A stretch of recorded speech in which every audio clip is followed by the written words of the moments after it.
Hello friends, my name is विश्वा और मैं आज फार्मर विंस्टन की स्टोरी पढ़ रही हूँ और मैं आपको पढ़ती जाऊँगी और समझ जाती जाऊँगी। Farmer Winston has a large farm near a little town of Pennsville. मतलब कि एक टाउन था फार्मर विंस्टन का जिसमें पिग्स और काउस बफेलोज वो सब रहते थे। ऑफ पेंसवाइल मीन्स एक पेंसवाइल गांव का नाम था। The people of Pennsville depended on Farmer Winston।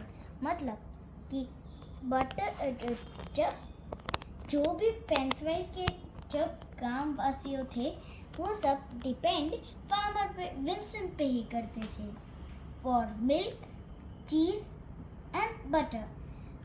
वो मिल्क और चीज़ और बटर के लिए डिपेंडेंट करते थे। Even mister Carson the baker, एक टाउन में एक बेकर भी था, वो भी मिस्टर कार्सन से सप्लाईज मंगाता था।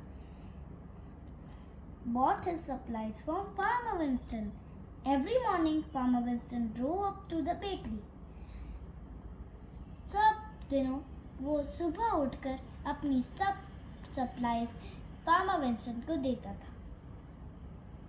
He delivers day's supply milk came in large metal cans. वो जो दूध था वो बड़े बड़े बॉटल्स में आता था।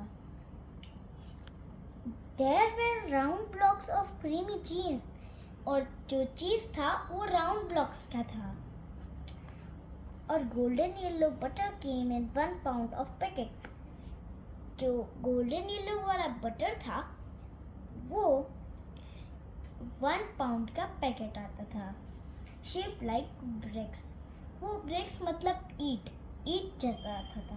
Mister Karsan was a good baker. His cakes were lightest in town and his bread was delicious। मतलब एक का वो बेकर वो बहुत खुश था और उसकी केक्स लाइटेस्ट थी और वो पेंसवाइल टाउन में और उसके ब्रेड बहुत डिलिशियस थी। He enjoyed his work, but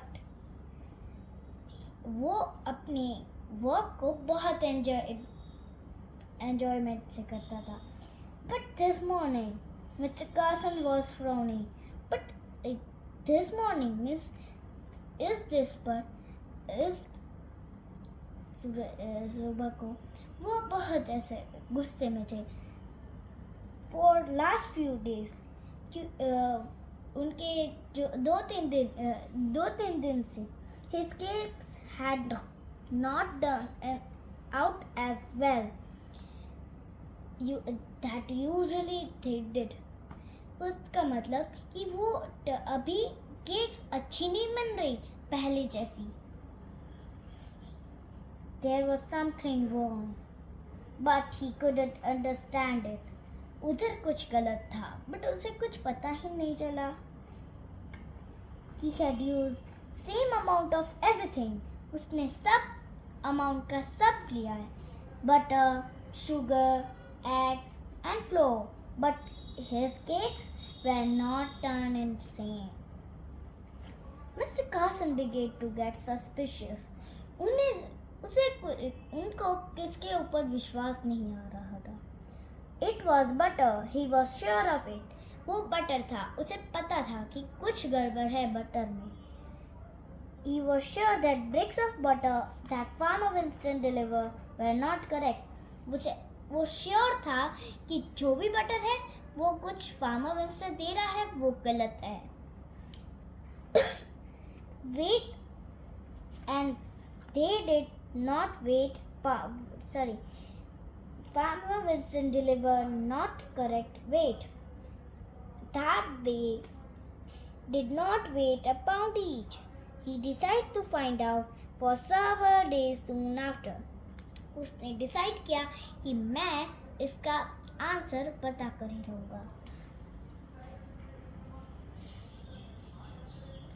Farmer Winston delivered the supplies. Mr. Carson weighed the butter on his case। Just he thought each brick were less than 1 pound। जैसे ही उसने सोचा था वो करेक्ट था क्योंकि उसमें 1 पाउंड से लेस था। Mister Carson was very angry. वो बहुत गुस्से में था। He no wonder his cakes were not turning out right. उसे नहीं वंडर था कि उसकी cakes turning out right. He complained to the police and they arrested the farmer for cheating. उसने पुलिस कंप्लेन कर अरेस्टेड फार्मर को कर उसे पूछने।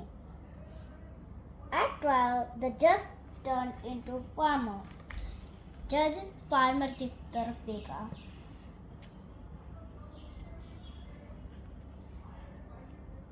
And said, the baker says that you sold him a butter was not correct weight. उनने कहा कि mister baker कह रहा है कि तुम जब बटर देते हो वो सही वेट नहीं है। Do you having weighing scale at no? वो पूछ रहा था कि तुम्हारे पास weighing scales है? तो no your honor, replied the farmer. Farmer ने कहा, no your honor. Then how did you weight the butter you sell? asked the judge. जज ने पूछा कि तुम बटर कैसे सेल करते हो वेट कर। Farmer Winston replied, I use a balance, but my little son lost this weight while playing with them. So now I weigh the butter using 1 pound of loaf bread that I buy from Mr. Carson. मतलब कि वो 1 pound की जो bread थी वो गलत थी, वो 1 पाउंड से लेस देन थी।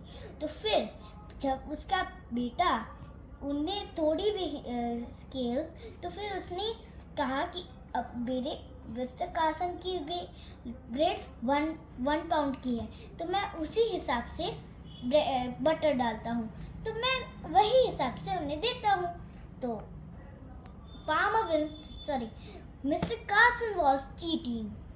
The moral of the story is कि हमें किसी की गलत काम करने से हमारे ऊपर आ जाता है। Thank you. हम जिसके साथ ऐसा करते हैं वैसा ही हमारे साथ होता है। थैंक यू और हाँ, बाय बाय।